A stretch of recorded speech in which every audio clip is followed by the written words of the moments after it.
I paid $120,000 for my daughter's wedding.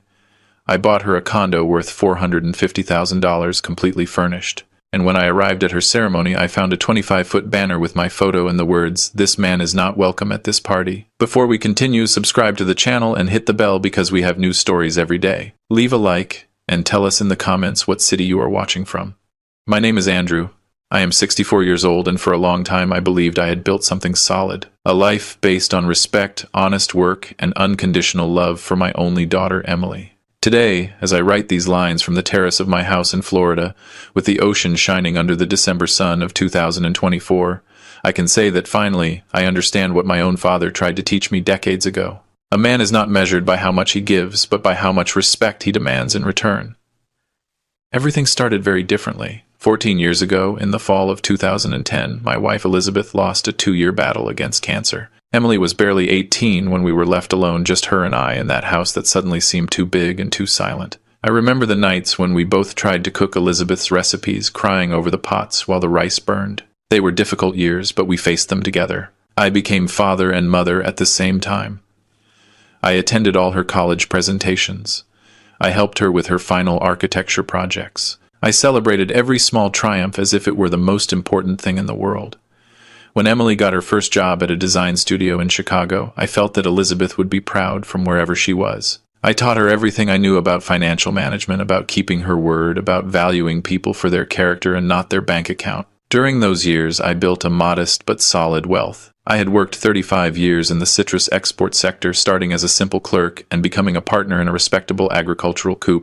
I retired at 62 with carefully invested savings, a paid-off house, and the peace of mind of someone who knows he did things right. I was not a millionaire, but I had enough to live with dignity, and I thought enough to help my daughter start her own family when the time came. That moment arrived in January 2024 when Emily appeared at my house with a radiant smile and an engagement ring on her finger. "Dad, Michael proposed to me," she said, hugging me with the same tenderness as always. Michael was her boyfriend of 2 years, a 35-year-old man who worked in digital marketing. He seemed polite, although I always noticed a certain coldness in his eyes when he looked at me as if he were calculating something I could not see. But Emily was happy, and that was the only thing that mattered to me. During dinner, we talked about wedding plans. She mentioned they wanted something intimate, simple, perhaps at a small vineyard. I listened attentively and then told them something that came directly from my heart. "Emily, you are the only thing I have in this world. Your mother would have wanted your wedding to be perfect. Let me take care of everything." My daughter's eyes filled with tears. Michael, for the first time, showed a wide smile. "Andrew, you do not have to do that," he said with a voice that pretended to be humble but sounded calculating. "Of course I do," I replied. "I will only get married once in this life, and I already did. Now it is my daughter's turn to have the most beautiful day of her life." During the following months, I sold part of my bond investments and some stocks I had kept as a reserve. The money I had planned for travel during my retirement to see Japan and tour South America, I dedicated entirely to the wedding. Emily and Michael chose a magnificent resort with ocean views. The initial budget was $80,000, but with every planning meeting, the small details multiplied. An exclusive photographer from New York imported flowers, a high-end menu with fresh seafood and French champagne. In the end, the figure reached $120,000. $120,000 that represented years of sacrifice, of waking up early, of saving every penny, thinking about the future. But every time I saw the excitement in Emily's eyes, I thought, it is worth it, everything is worth it for her. And I did not stop there. 3 months before the wedding, Emily and Michael mentioned casually that they were looking for an apartment to rent after getting married. That same night, I could not sleep. I imagined my daughter, the girl I had raised with so much love, paying eternal rent without building her own equity. I decided she deserved more. I found a perfect condo in a historic neighborhood in the city. 3 bedrooms completely renovated in a beautiful building. The price was $450,000, including the furniture the previous owner had left. Quality furniture, an equipped kitchen, everything ready to move in. I took out a mortgage on my own house, liquidated my last investment funds, and closed the deal.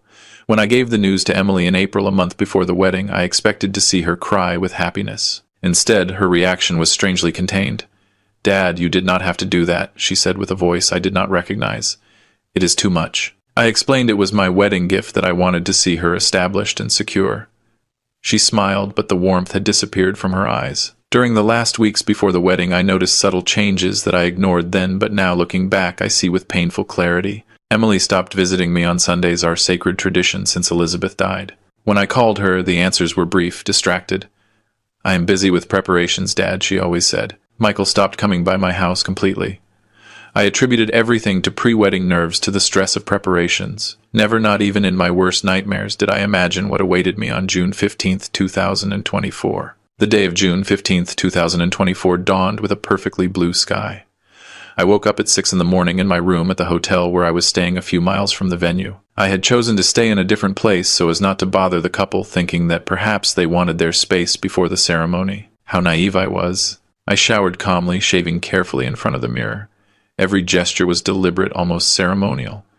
This was the most important day in my daughter's life, and I wanted to be impeccable. I had bought a new suit, a dark navy Italian cut, a white Egyptian linen shirt, and a burgundy silk tie that Emily had given me the previous year for my birthday. "So you can wear it at my wedding, Dad," she had said, then kissing my cheek. I placed in the inner pocket of the suit my father's gold watch, the same one he wore the day he married my mother in 1972. It was a family tradition, wearing something from the ancestors as a symbol of continuity, of legacy. I felt that Elizabeth was accompanying me in that moment, that somehow she would be present on that special day.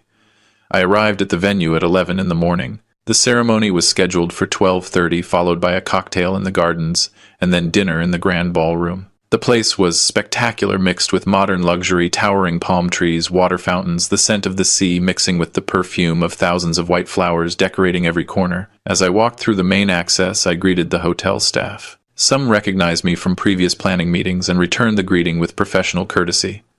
I felt good, proud. I had managed to give my daughter exactly what she deserved, a setting worthy of a princess for the most memorable day of her existence. The main hall was located at the end of a long corridor, decorated with monumental floral arrangements. I could hear the murmur of voices, laughter, soft background music. The guests were already starting to arrive. I quickened my pace a little, wanting to make sure I was present when Emily made her triumphal entrance.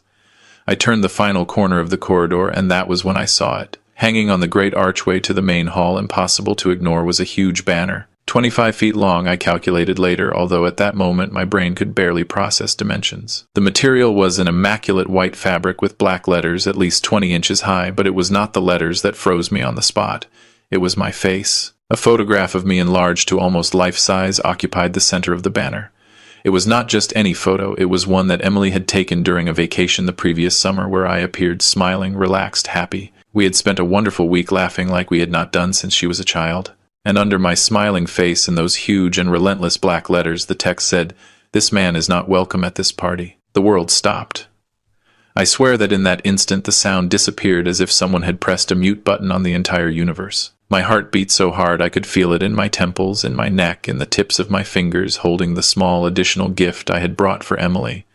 A pearl necklace that had belonged to Elizabeth. I remained motionless, unable to move forward or backward, while my brain tried desperately to make sense of what my eyes were seeing. It had to be a mistake, a terrible confusion. Maybe it was a bad joke by some guest. Maybe someone had placed that without Emily knowing, without Michael authorizing it.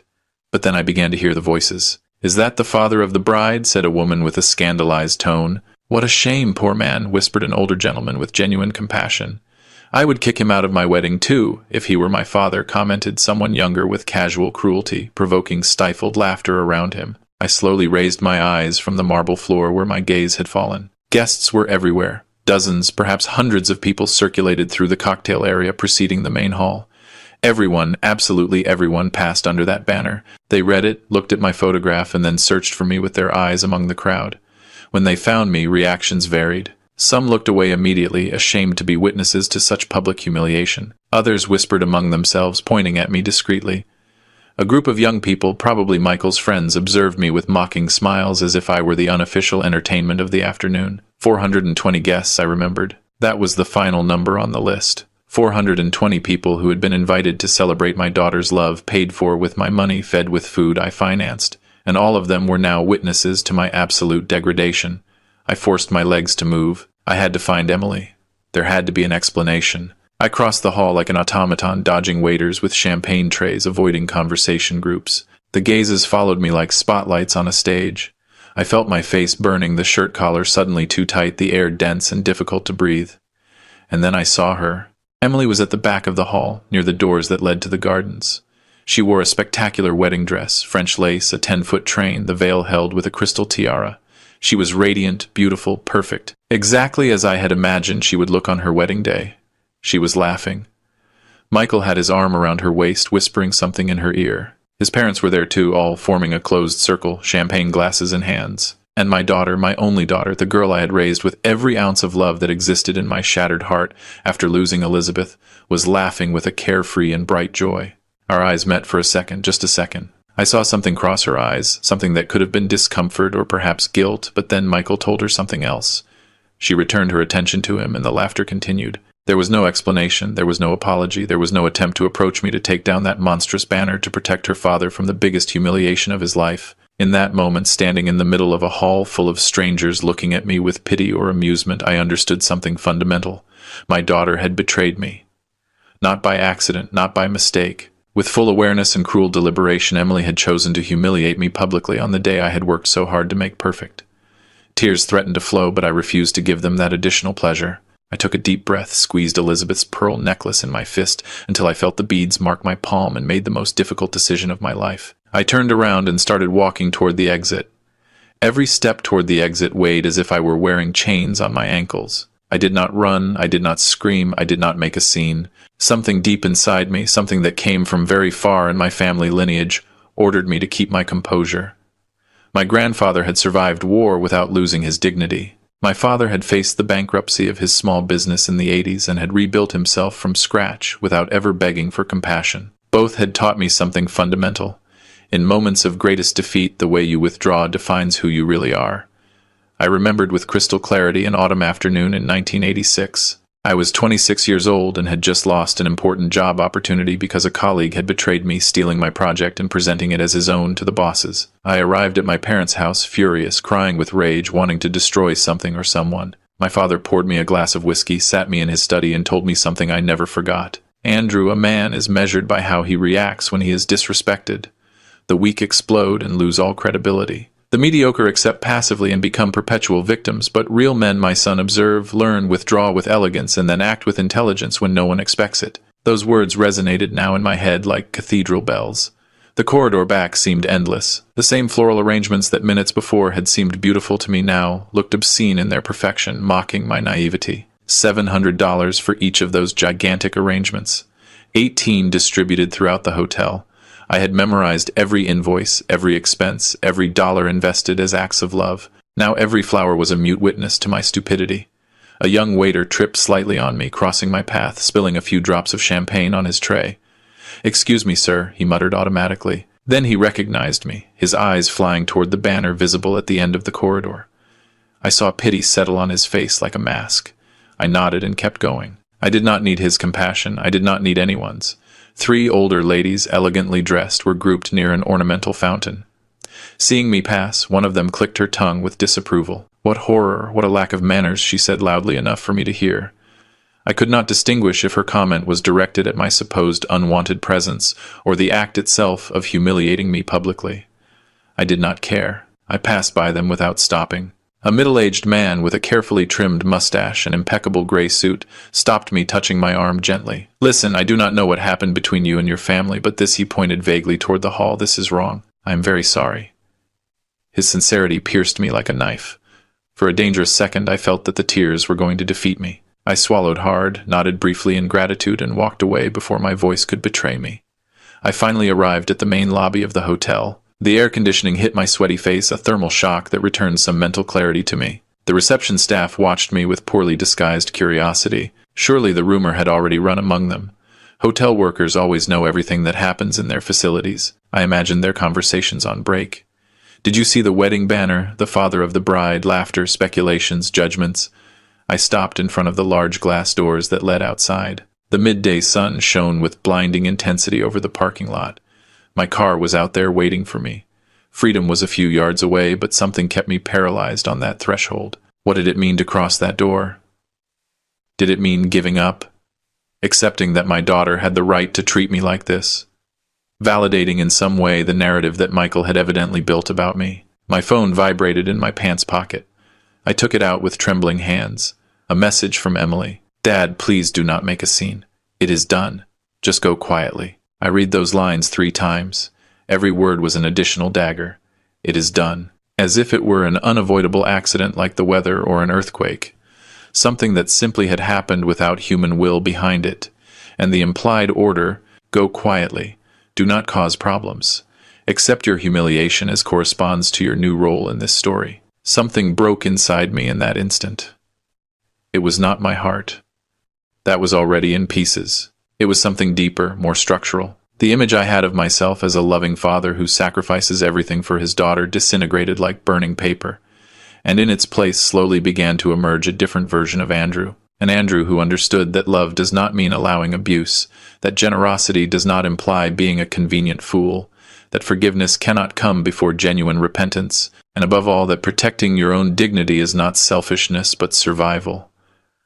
I put the phone away without answering. I raised my head, I squared my shoulders and pushed the glass doors. The heat wrapped around me like a hug. I walked toward my car with firm and measured steps. No rush, no drama. Just a 64-year-old man who had just learned the most expensive and painful lesson of his life. When I arrived at the vehicle before opening the door, I did something important. I took out Elizabeth's pearl necklace that I still clutched in my left hand. I observed it under the bright light. Small, perfect spheres cultivated for years in patient oysters, symbol of beauty born from suffering. I put it carefully in its velvet case. These pearls would not be for Emily. Never. I sat behind the wheel, closed the door, and remained motionless for several minutes. From there, I could see the hotel entrance, elegant people coming and going, completely oblivious to the personal earthquake I had just experienced. The world kept turning with indifference. Life continued, and I would also continue, but never, ever in the same way. I started the engine and left the parking lot slowly. In the rearview mirror, the hotel became smaller and smaller. I did not know yet exactly what I would do, but an absolute certainty had installed itself in my mind like molten iron. My daughter had chosen to humiliate me with $120,000 of my money and a $450,000 condo of my assets. Now I would choose the consequences. I arrived at my hotel around 2 in the afternoon. I do not remember the drive. My brain had entered a kind of autopilot, driving by instinct, while thousands of thoughts crowded my mind like waves in a storm. I parked the car in the underground garage, went up to my room, and locked the door. Only then, in the absolute privacy of those 4 white and anonymous walls, did I allow my body to collapse. I sat on the edge of the bed without even taking off my suit. My hands shook uncontrollably. I tried to undo my tie several times before managing it. That burgundy tie that Emily had given me, that I had chosen specifically for this day. I threw it to the other side of the room with more force than necessary. The phone kept vibrating. Messages, missed calls, constant notifications. I took it out of my pocket and looked at the screen. 17 missed calls from Emily. 32 WhatsApp messages. Some from numbers I did not recognize, probably guests who had witnessed the show. I turned off the phone completely. I was not ready to face any of that yet. That night I did not sleep, not a minute. I stayed sitting in the armchair by the window, watching the city lights blinking in the dark. My mind replayed scenes on a loop. The banner, Emily's laughter, the looks of pity from strangers, the cold message ordering me to leave in silence. Every mental replay was like rubbing salt in an open wound, but something strange began to happen around 4 in the morning. The dull and paralyzing pain began to transform into something different, something colder, sharper, more useful. Mental clarity. For the first time in hours, my thoughts ceased to be a chaotic whirlwind and began to organize into straight and logical lines. I turned on my laptop and opened my financial files. For the next 2 hours, I meticulously reviewed every document related to the wedding and the condo. Invoices, contracts, bank transfers, property deeds. Everything was perfectly ordered because I was a methodical man by nature. Every dollar spent had its receipt, its date, its justification, the most important thing, the deed to the condo. I studied it line by line. The purchase was in my name. I had planned to make the official transfer to Emily and Michael's name after the wedding as an additional surprise during the honeymoon. I wanted to hand them the keys along with the ownership documents as the ultimate gift.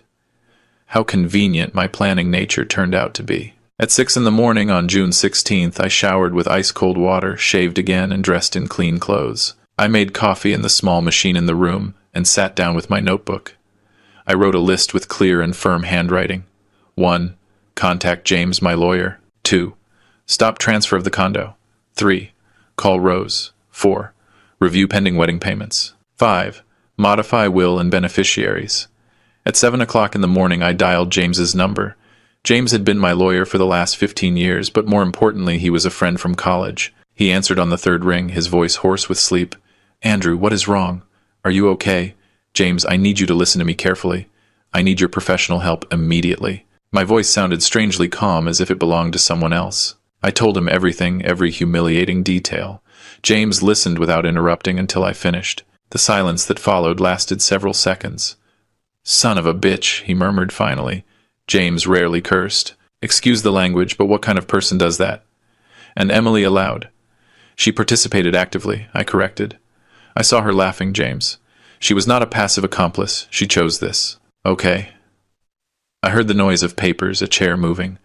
James was already getting up, preparing to work. "The condo is still in your name, correct?" "Correct." "I have not transferred anything officially." "Perfect. Then legally it is yours, and you can do whatever you want with it." "What do you want to do?" The question floated in the air.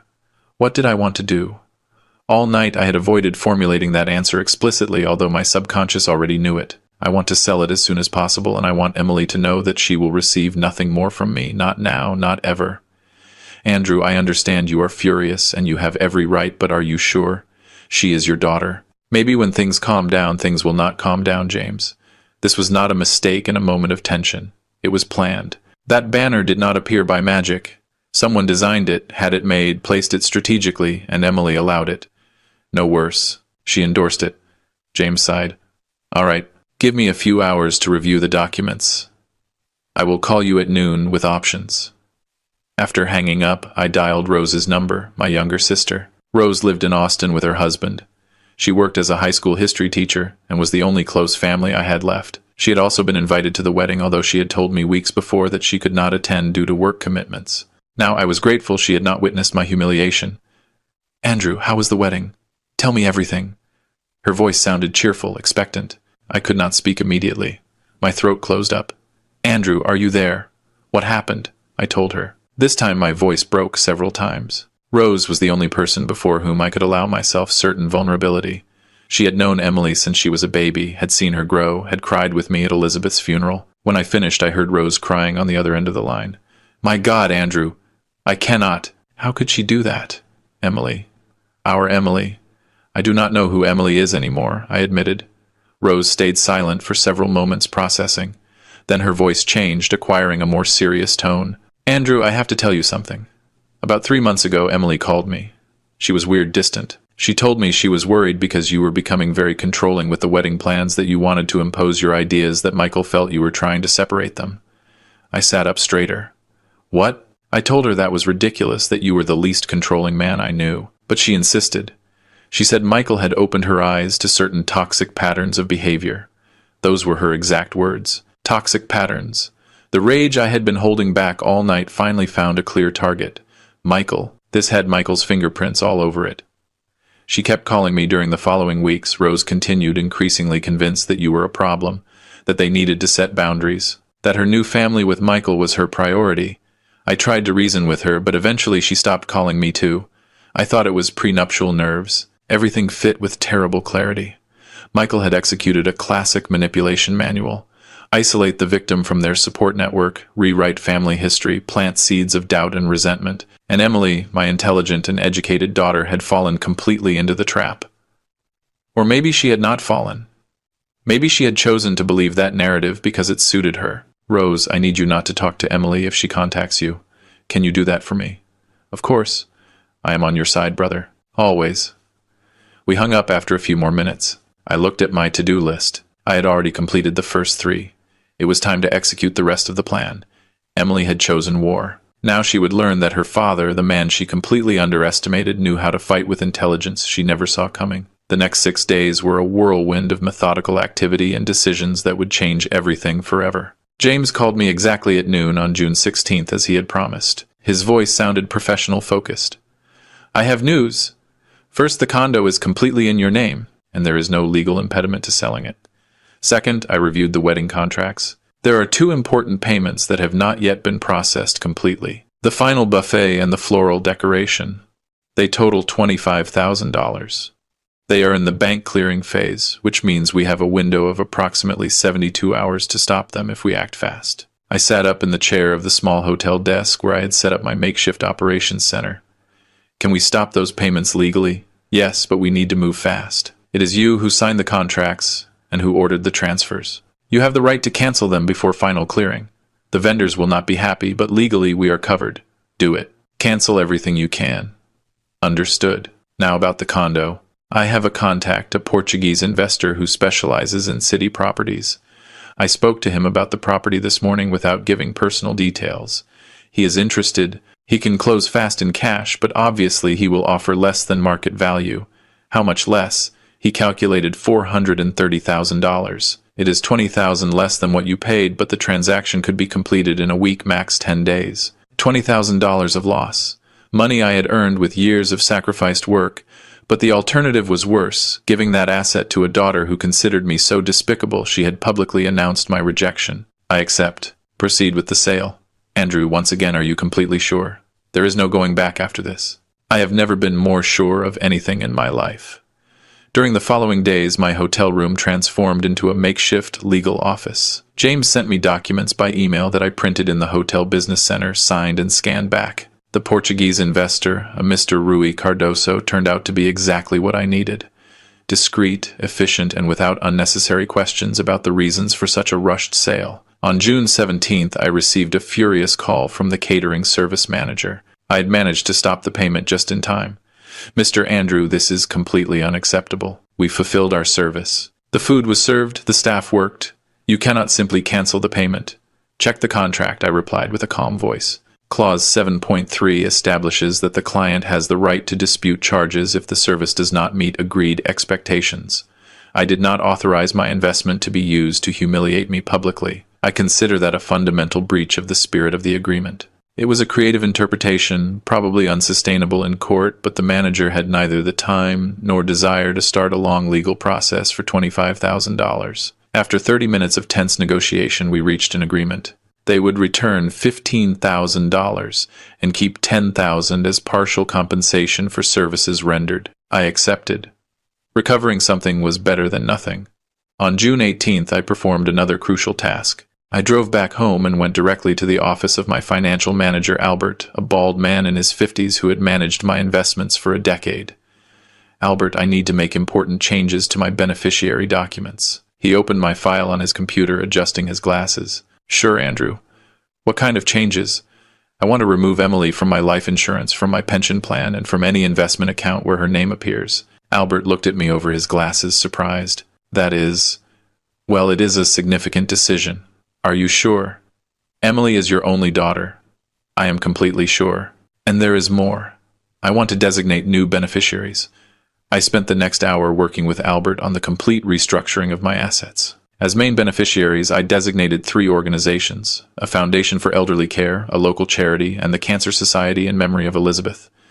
These institutions will receive everything, not a dollar for Emily. Albert typed in silence for several minutes, printing forms that I signed methodically. When we finished, he handed me copies of all the documents. Andrew, I do not know what happened between you and your daughter, but I am very sorry you had to make this decision. I did not respond. I did not need explanations or compassion. That same afternoon, I visited my notary, Mr. Thompson, a 70-year-old man with whom my family had worked for generations. His firm was in an old building with high ceilings and dark mahogany furniture. Andrew, what a pleasant surprise. How can I help you? I need to modify my will. Mr. Thompson's smile faded slightly. Wills were serious matters, especially when the client arrived without notice with an iron expression on his face. I explained the changes I wanted. Mr. Thompson took notes with his antique fountain pen, nodding occasionally. When I finished, he left the pen on the desk and studied me carefully. Andrew, my professional obligation is to ensure that you fully understand the implications of these changes. You are effectively disinheriting your only direct descendant. I know, let her receive nothing and everything goes to the same charities I designated with Albert. I want every financial decision I make from now on to benefit people who really value family, not those who destroy it. Mr. Thompson nodded slowly and began to draft. The process took almost 2 hours. When I finally signed the new will before 2 witnesses whom Mr. Thompson summoned from his office, I felt something strange. Not pain, not vengeful satisfaction, but simply relief. The relief of knowing I had taken control of my life again. On June 20th, James confirmed that the sale of the condo was practically closed. Mr. Cardoso had transferred the deposit and his lawyer was finalizing the papers. The final signing would be on June 22nd. That night, sitting on my terrace with a glass of red wine, I performed the most symbolic and definitive action of all. I took my mobile phone, which I had kept off for days, and turned it on. 143 missed calls from Emily. 287 messages. There were also messages from Michael, some common friends, distant cousins. Everyone wanted explanations, mediations, reconciliations. I went to WhatsApp settings. I blocked Emily's number. Then I blocked Michael's. Then I went to my phone contacts and deleted them completely. Their email addresses too. Blocked. Facebook, Instagram. All social networks. Blocked and deleted. In a matter of 10 minutes, Emily had disappeared completely from my digital life. She could not contact me even if she wanted to. No more pleading messages. No more attempts at justification. No more emotional manipulation. On June 22nd, I signed the deed of sale for the condo. $430,000 were transferred to my bank account. Money originally destined to be Emily and Michael's nest now back in my hands. I invested it immediately in conservative funds in my exclusive name. That night back home, I calculated the final numbers. Of the $120,000 for the wedding, I had recovered $15,000. From the condo, I had lost $20,000 in the quick sale. In total, my decision to completely cut Emily from my life had cost me around $125,000. It was the most expensive price I had ever paid, and also the most necessary. Emily and Michael returned from their honeymoon in Greece on June 28th, exactly 13 days after the ceremony. As Rose would tell me weeks later, they had spent those days at a 5-star resort posting idyllic photos on social media. Romantic sunsets, dinners by the water, perfect smiles. The image of absolute happiness. They landed at the airport around 3 in the afternoon. Michael had rented a car to pick up their bags and drive directly to the downtown condo. Their apartment, as they surely called it between themselves during the whole honeymoon. The gift from the foolish and convenient father-in-law who had paid for his public humiliation with $450,000 in real estate. According to Emily, she told Rose subsequently in a desperate call. Michael was euphoric during the drive from the airport. He talked about the furniture they would change, the minor renovations they would make, how finally they would have their own space without depending on rent. He had even calculated how much they could save monthly by not paying rent money they would invest in trips and luxuries. They arrived at the historic building near 5 in the afternoon. The doorman, an older man named Stephen, who had been working there for 30 years, stopped them in the lobby before they could get on the elevator. "Excuse me, are you Emily and Michael?" Emily smiled, probably assuming the doorman recognized them as the new owners. "Yes, it is us. We are coming to settle into the 4th-floor apartment." Stephen's expression became uncomfortable. "I am afraid there is a misunderstanding. That apartment no longer belongs to Mr. Andrew. It was sold 6 days ago. The new owners took possession yesterday." The silence that followed must have been deafening. Emily tried to process the words, surely thinking there was some administrative error, some confusion with the papers. "That is impossible," intervened Michael with a tense voice. "The apartment is ours, a wedding gift. There must be a mistake." "There is no mistake, young man. I myself helped the new owners with the move of some boxes yesterday. Mr. Cardoso and his wife, a very nice couple, have already changed the locks." Emily took out her mobile phone, her hands shaking, according to her own later account. "She tried to call me. The call did not go through. It went directly to an automatic message. The number dialed is not available." She tried WhatsApp. Her message never showed the 2 blue checks of delivered. She was blocked. "Call the damn lawyer who was supposed to manage the transfer once and for all," snapped Michael, his voice rising in volume in the elegant lobby. They called the lawyer they had hired to review the property documents, a certain Beatrice. The lawyer answered on the second ring, and Emily put on the speaker. "Miss Beatrice, this is Emily. We are at the apartment, and they tell us it was sold. There must be a terrible mistake." An uncomfortable sigh on the other end of the line. "Emily, I tried to contact you during the honeymoon, but you had your phone mostly off. Your father sold the apartment a week ago. The transaction was completely legal. The property was in his name. He had full right to sell, but it was our wedding gift." Emily's voice broke at that point. "Verbal wedding gifts have no legal validity if there is no official transfer of ownership. I am very sorry, but there is nothing to be done. Your father acted within all his legal rights." Michael snatched the phone from Emily. "This is fraud. We are going to sue. That old son of a bitch cannot do this. Mr. Michael, I suggest you moderate your language. And no, you cannot sue. You have no legal basis. If you wish to consult with another lawyer, you are in your right, but I tell you in advance that any competent colleague will tell you exactly the same." The lawyer hung up. Emily and Michael stood in the middle of the lobby with their suitcases full of memories from Greece, while the doorman Stephen watched them with a mix of pity and curiosity. They left the building in silence and got into the rental car. Once inside, according to what Emily narrated to Rose, between sobs, Michael exploded. He hit the steering wheel repeatedly, screaming obscenities. Then he turned to Emily with a fury she confessed never having seen before. "How could you be so stupid? How did you let this happen?" "It was you who insisted on putting that banner. I said it was too much." There it was, the truth finally emerging under pressure. The banner had been Michael's idea, although Emily had agreed, probably with reluctance, possibly with doubts, but finally she had chosen loyalty to her new husband over respect for her father. What was it, a joke? "Your father was supposed to understand it as a joke," Michael lied blatantly. But no, the sensitive old man had to get offended, and now we are left with nothing. $450,000, Michael. We just lost $450,000 for your damn joke. The argument escalated for almost an hour in that parked car. Michael blamed Emily for not handling her father better. Emily cried, defended, attacked. Michael revealed finally in his uncontrolled rage fragments of his true plan. Convincing Emily during the previous months that I was a controlling and toxic father had been strategic. The more distant she was from me, the more she would depend on him, and with the apartment in her shared name and access to my resources, he would have secured a comfortable financial future. "What did you say?" Emily looked at him with growing disbelief. "Are you telling me that all this time you have been manipulating me?" Michael tried to backtrack, soften, but the damage was done. The words had already come out. They ended that night in Michael's small rented apartment, barely 500 square feet, in a less prestigious neighborhood. The contrast with what they had lost was brutal. Low ceilings, old furniture walls with humidity. This was going to be their home, not the spacious condo with its high ceilings and luxury finishes. During the following days, Emily desperately tried to contact me through all possible means. Blocked calls, messages that never arrived, emails that bounced. Finally, she remembered Rose. She wrote dozens of messages to my sister, long paragraphs explaining, justifying, begging. Michael had manipulated her. The banner was a terrible mistake. "Please, Rose, intercede, convince me to talk, fix this somehow." Rose consulted me before answering. I gave her permission to answer only once, with a message I dictated myself. "Emily, you publicly humiliated the man who gave you absolutely everything, the man who raised you alone after losing his wife, the man who emptied his savings for your happiness. You did it in front of 420 people.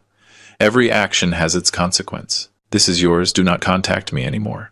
Rose told me that Emily called her crying hysterically after receiving that message, that she and Michael fought constantly, that her marriage barely started already showed deep and ugly cracks, that she was finally beginning to understand the magnitude of what she had lost. But it was already too late. The doors she had closed with that banner would remain closed. I had made sure of that. On July 5th, the Tuesday afternoon, I was in my study organizing documents when I heard a noise at the main entrance of my house. The unmistakable sound of a key turning in the lock, the door opening with that familiar squeak I had always promised to fix but never did. I got up immediately, my heart racing. Only 2 people in the world had keys to my house, me and Emily. She still kept hers from the years she lived here, from the thousands of times she came in and out freely when this house was both hers and mine. I left the study and saw her standing in the hall. Emily wore jeans and a simple t-shirt, her hair tied in a messy ponytail, no makeup, eyes swollen and red from crying so much. She had lost weight, her cheeks looked more sunken. The contrast with the radiant bride of 3 weeks ago was devastating. "Hi, Dad," she said with a small voice, almost childlike. I did not respond. I remained motionless 10 feet away, observing her with the same coldness with which I would study a stranger who had invaded my property. "I needed to see you. You do not answer my calls, my messages. I did not know what else to do. So you decided to break into my house without permission. I have a key. I have always had a key." Her voice broke slightly. "This is my house too, right?" "No," I replied with a flat voice. "This was your house. It is not anymore." Emily took a step forward, tears starting to roll down her cheeks. "Dad, please, I need to explain. It was a terrible mistake. Michael convinced me it would be funny, a kind of inside joke. I never wanted funny." The word came out like a whip. "Hanging a 25-foot banner with my photo declaring I am not welcome at a party I paid for with $120,000. Did that seem funny to you?" "No. When I saw it hanging, I realized it was horrible, but it was too late. Michael said if we took it down, it would be worse, that we would draw more attention. I did not know what to do. I walked to my desk in the living room and took out a folder I had prepared precisely for this moment. Rose had sent me the photographs she took during the ceremony, documenting everything. Images she captured, thinking they would be happy memories that ended up being evidence of my humiliation. I opened the folder in front of Emily and scattered the photographs on the coffee table. In one of them, she appeared clearly visible at the back of the hall, laughing with Michael while I stood alone under that monstrous banner. In another, she conversed animatedly with his parents, champagne glass in hand, without an ounce of concern on her face. In a third, taken from another angle by some guest, Rose got through common contacts. Emily looked directly toward where I was, and although she was not smiling in that precise instant, there was no horror or guilt in her expression either, just a disturbing calm. "This does not look like someone who was distressed or regretful," I said, pointing at the images. "This looks like someone who knew exactly what she was doing and did not care." Emily observed the photographs, her face breaking down more with every image. I was in shock. I did not know how to react. Michael had told me all morning that you would understand that it was our wedding and we could do whatever we wanted, that you were too controlling and we needed to set boundaries. Controlling. The word came out loaded with bitterness. "Emily, I paid for a $120,000 wedding. I bought you a $450,000 condo. I liquidated my life savings for your happiness, and you call me controlling." It was not me who said that. It was Michael. Michael convinced me for months that you had problems, that you wanted to dominate my life, that I needed to distance myself. And you chose to believe him. The silence that followed was dense, heavy. Emily collapsed on the sofa, burying her face in her hands. "You sold the condo," she said. Finally, her voice choked. "Rose says you changed your will, that you erased me from everything." "Correct. But I am your daughter, your only daughter." I sat in the armchair opposite her, maintaining physical and emotional distance. "Emily, let me explain something I learned very recently in the most painful way possible. Being a father does not mean accepting any type of mistreatment. Love is not synonymous with being an emotional doormat you walk on when it suits you. For years, I confused generosity with weakness, and you learn to exploit that confusion. I never exploited you, did I? Let me see. I paid for your entire college degree. I bought you a car when you graduated. I helped you with the deposit for your first rented apartment. I financed your master's degree. And when all that was not enough, you emptied what remained of my resources for an obscenely expensive wedding and a condo you never really thanked me for. I did thank you. I always thanked you. Words are cheap, Emily. Actions reveal the truth. And your actions told me in front of 420 people that I am so despicable I do not even deserve to be present at your most important moment. Emily cried inconsolably for several minutes. Part of me, the part that had raised and loved her for 32 years, wanted to comfort her. Hug her like I did when she was little and had nightmares. Tell her everything would be okay. But that part was no longer in charge. It had been replaced by something harder, wiser, more necessary for my survival. "Michael and I are fighting all the time," she confessed between sobs. "He says it is my fault we lost the condo. That I should have handled you better. That I ruined his plan." "His plan," I repeated, interesting choice of words. "He manipulated me, Dad. He distanced me from you, from Rose, from everyone. He made me believe horrible things about you, and I was so stupid I believed him. You had multiple opportunities to question him, to talk to me, to verify those supposed truths about my controlling behavior. You did not do it. You chose the easy way." Emily looked at me with pleading eyes. "What can I do? Tell me what to do to fix this. I will do whatever." I stood up, indicating this conversation was over. "There is nothing to do, Emily. You cannot unruin this. Some actions have permanent consequences. Humiliating me publicly was your choice. Living without my support, financial or emotional, is the consequence. You cannot do this. I am your daughter. And I was your father. The father who deserved basic respect. The father who sacrificed everything for you. You chose to destroy that. Now you will live with your choice." I walked her to the door. She resisted, leaving, clinging to the frame, begging for one more chance. But I had made my decision, and it was unbreakable. "Please give me your key," I said, extending my hand. Emily looked at me, horrified. "My key? You do not live here anymore. You are not welcome here anymore. The key, please." With trembling hands, she took the keychain out of her bag and detached my house key. She placed it in my palm. The metal was warm from being in her pocket. "You will regret this," she said, with a final flash of rage between tears. "No," I replied with absolute certainty. "The only thing I regret is having taken so long to defend myself. I closed the door gently but firmly. I heard her sobs on the other side for several minutes before she finally walked away. The next day I hired a locksmith to change all the locks in the house. August arrived with scorching heat, typical of Florida summers, but for me it represented something completely different. The first month in decades where I lived exclusively for myself. For years, every decision I took passed through a mental filter. How will this affect Emily? Will she need my financial support? Should I save this money for her future? That filter had disappeared completely. The $430,000 from the sold condo plus the $15,000 recovered from the wedding rested in my bank account as symbols of a freedom I had not experienced since my 20s. On August 3rd, I boarded a flight to Italy. 30 days in Tuscany, a region Elizabeth and I had dreamed of visiting together but always postponed for responsibilities, for saving for Emily's education, for 1,000 reasons that now seemed absurd. When Emily finishes college, we said, when she gets married, we planned, always postponing our happiness for a future that never arrived. I rented a small apartment in a medieval village perched on the hills. Every morning I woke up with church bells ringing at 7, opened the old wooden shutters, and breathed the air perfumed with lavender and wild rosemary. I ate breakfast, strong coffee and pastries in the main piazza, observing Italian locals playing cards and discussing politics passionately. I had no agenda. I had no obligations. I simply existed. Some days I walked through the vineyards surrounding the village, chatting with local farmers. A 78-year-old gentleman invited me to his family winery and showed me how they tasted the local wine. Life is too short to drink bad wine or spend time with people who do not appreciate you, he told me while we toasted under the wooden beams of his century-old cellar. I did not know how much I needed to hear exactly those words. Other afternoons I sat on sunny terraces with my new notebook, drawing clumsily the landscapes of cypress and olive groves. I had no artistic talent. My proportions were disastrous and my perspective non-existent, but it did not matter. I drew for the pure pleasure of creating something, of transforming what my eyes saw into lines on paper. It was meditative healing. I met other travelers in trattorias and cafes. A retired German couple who had been touring Europe in an RV for 2 years. A French professor who had quit his tenure to write a novel. A Canadian photographer my age traveling alone after divorcing, documenting Renaissance architecture. None knew me as Emily's father or the man from the banner. I was simply Andrew, an American in Tuscany, free of all history. On August 19th, while dining alone in a family restaurant, I received a message from Rose. It was a photo of Emily she had found on Facebook through a mutual acquaintance. My daughter looked gaunt without makeup in Michael's small apartment they now shared. The caption said something melodramatic about hard times strengthening true love. I looked at the image for 30 seconds, expecting to feel something.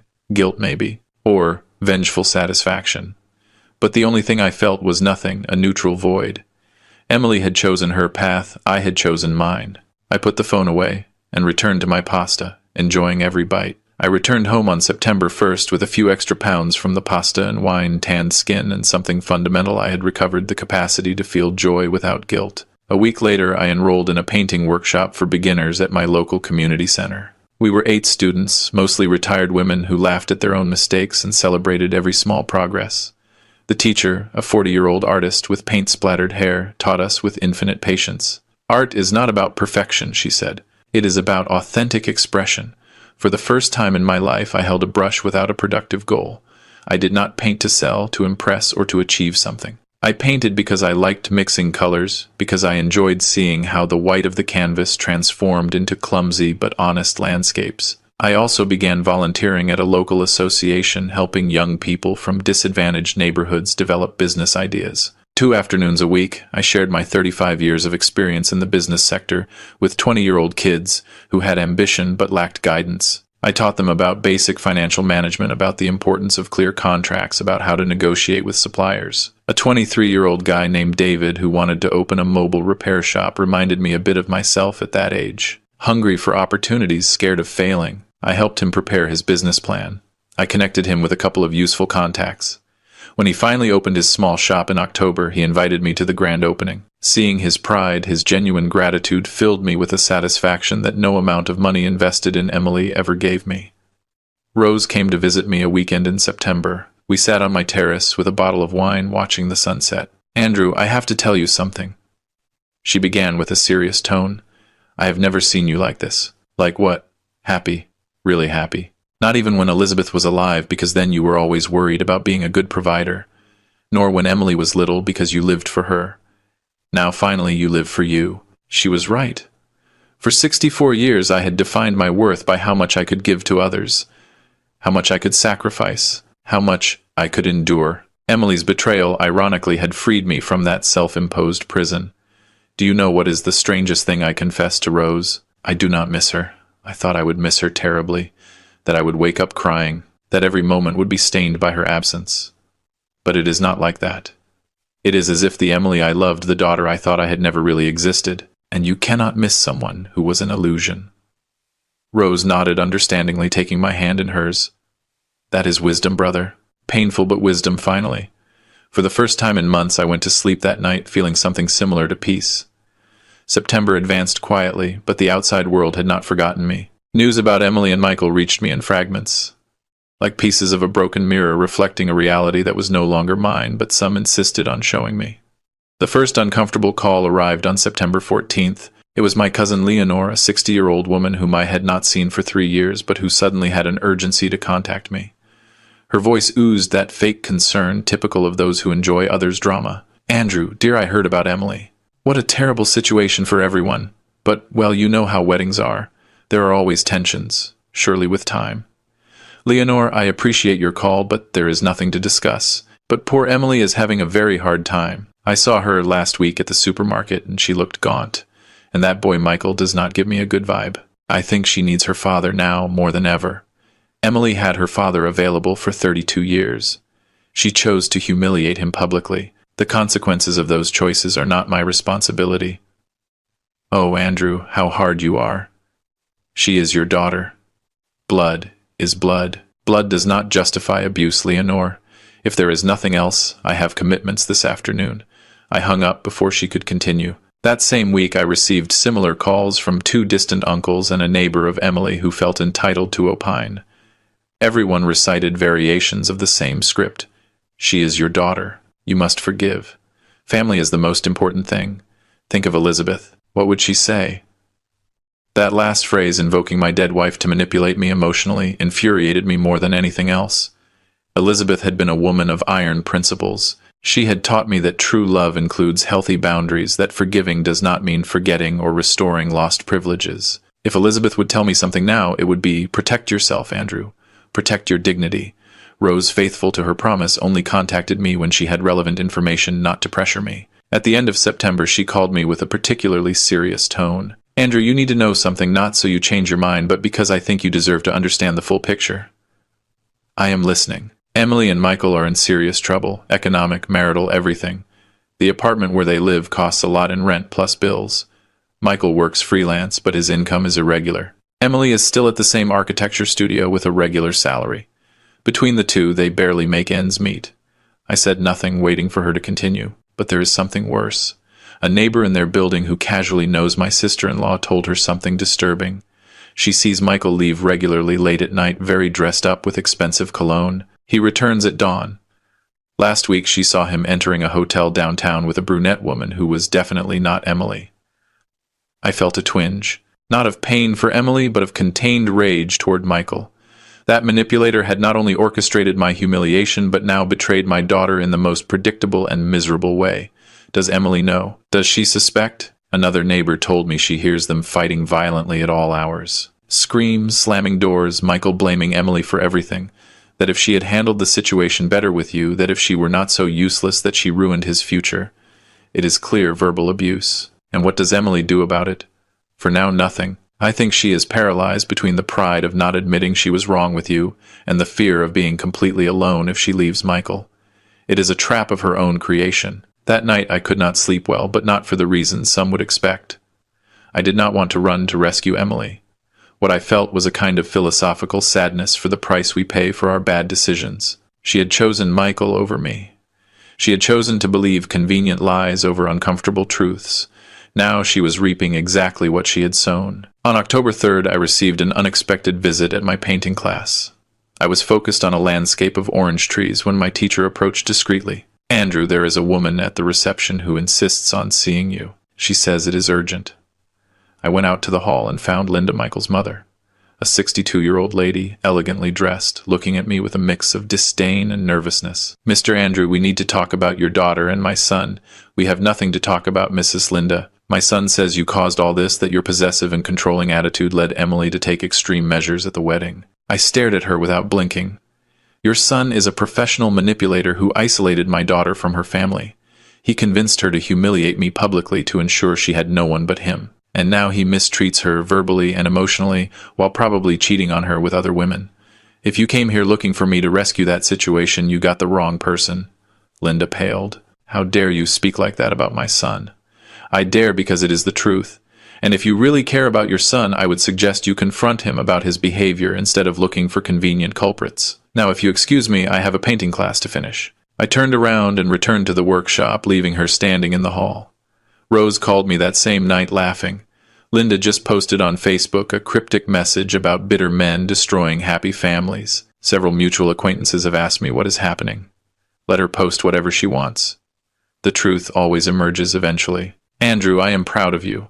I know this is not easy, but you are doing the right thing. Teaching consequences is the greatest act of love a father can perform." Those words resonated deeply. All my life I had confused loving with giving in, with sacrificing with accepting. Finally, I understood that the deepest love sometimes requires saying no, setting boundaries, letting people face the result of their actions. Emily was learning a lesson that I painfully had denied her for 32 years by protecting her from every consequence, by solving all her problems, by financing all her dreams without demanding responsibility in return. If I gave in now, if I ran to rescue her, I would only teach her that she can trample me when it suits her and still count on my support. That was not wisdom, it was complicity in my own destruction. So I stood firm, living my rebuilt life, while somewhere in the city my daughter finally faced the real weight of her decisions. On November 12, 2024, a large manila envelope arrived in my mailbox with no return address, only my name written in Emily's handwriting. A calligraphy I had seen evolve from her first childish strokes to elegant adult writing. I would recognize that handwriting anywhere in the world. I did not open it immediately. The envelope remained on my desk for 3 days, watching me like a silent witness while I painted red, lived my rebuilt life. Part of me did not want to know what it contained. I had already made peace with my decision. I had found balance and purpose. Opening that envelope meant risking that hard-earned peace. But human curiosity is powerful. On November 15th, a rainy Sunday morning, I made coffee, sat in my favorite armchair by the window, and finally tore the envelope. Inside were 8 handwritten pages. They began with 2 simple words. "Dear Dad." I am not going to transcribe the whole letter. It would be too long and painful. But the essential points were these. Emily acknowledged without excuses or justifications that the banner had been an unforgivable cruelty. She admitted that although Michael had proposed it as a declaration of independence, she had agreed consciously. She wrote with brutal honesty that for months she had chosen to believe Michael's narrative about me because it was more comfortable than confronting her own financial and emotional dependence. "I convinced myself you were controlling because that justified taking your money while pushing you away from my life," she wrote. "It is easier to see a generous father as manipulative than to admit you are an ungrateful daughter." That phrase stopped me. I had to put the letter down for several minutes, breathing deeply, processing that brutal admission. She continued, describing the last months with Michael. The constant fights, the poisonous reproaches, how he blamed her obsessively for losing the condo and ruining his plan. Emily wrote that she began to suspect infidelities in August, when she found compromising messages on Michael's phone he left forgotten in the bathroom. "I did not want to believe what I saw," she confessed in the letter. "Just like I did not want to believe he was manipulating me about you. I have a terrible pattern of denying uncomfortable realities until they explode in my face." During September, she hired a private detective with her own savings. The man handed her a devastating report accompanied by photographs. Michael had maintained simultaneous relationships with at least 3 different women during the last 6 months.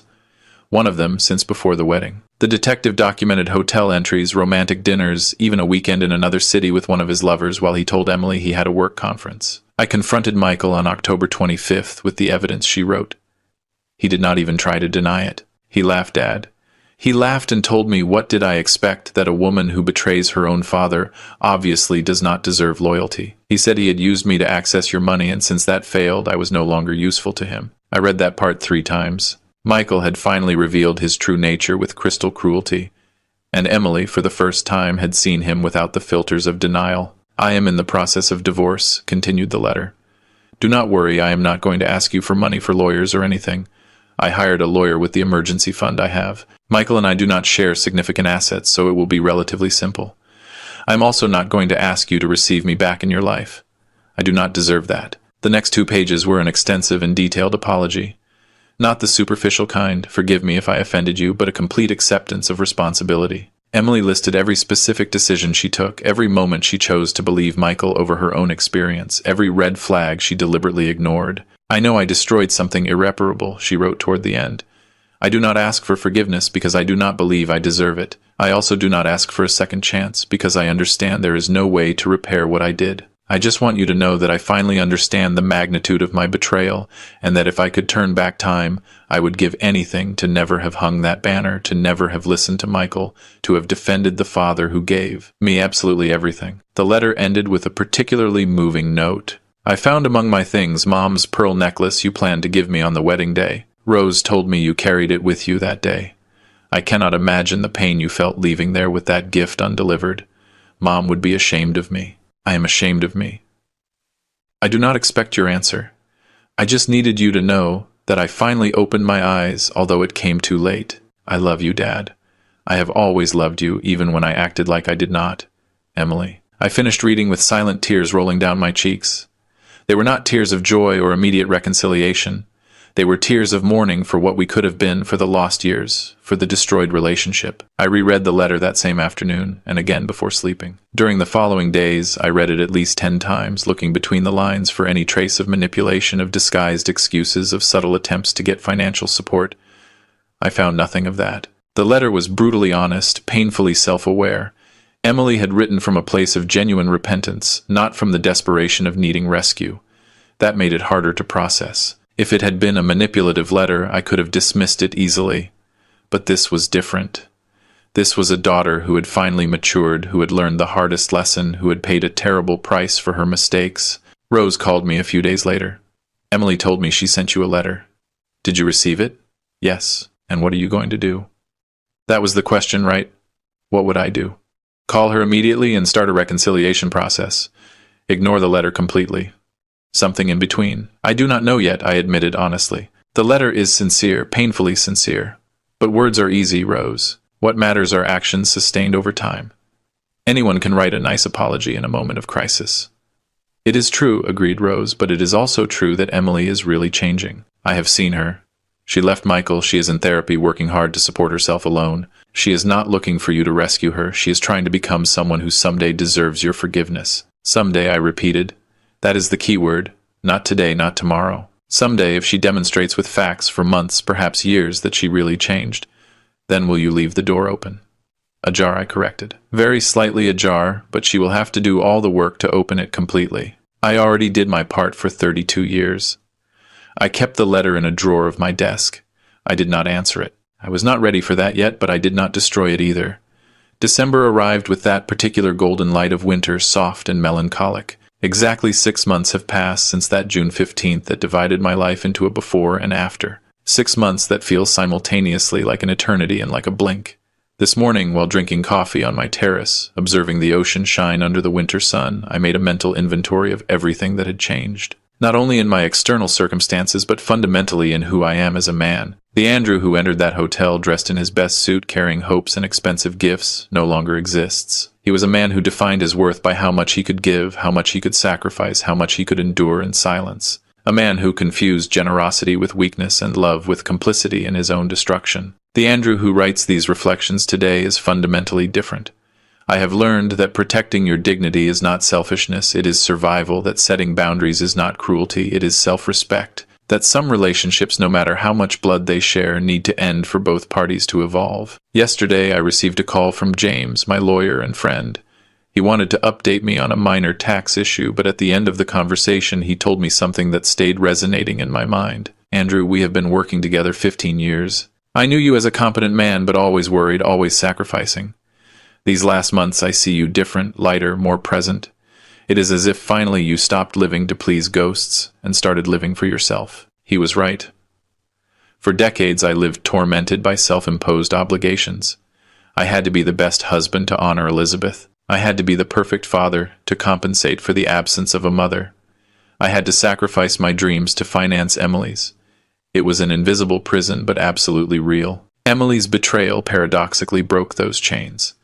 Now my mornings begin with painting, not with worries about others' needs. My afternoons are spent teaching young entrepreneurs who really value my experience. My nights pass reading books. I always postponed watching movies. Elizabeth and I had planned to see together cooking new recipes just because I feel like experimenting. David, the 23-year-old boy I helped with his mobile repair shop, came to visit me last week. His business is going well. He has 3 employees now. He brought me a bottle of wine and a card that said thanks for believing in me when no one else did.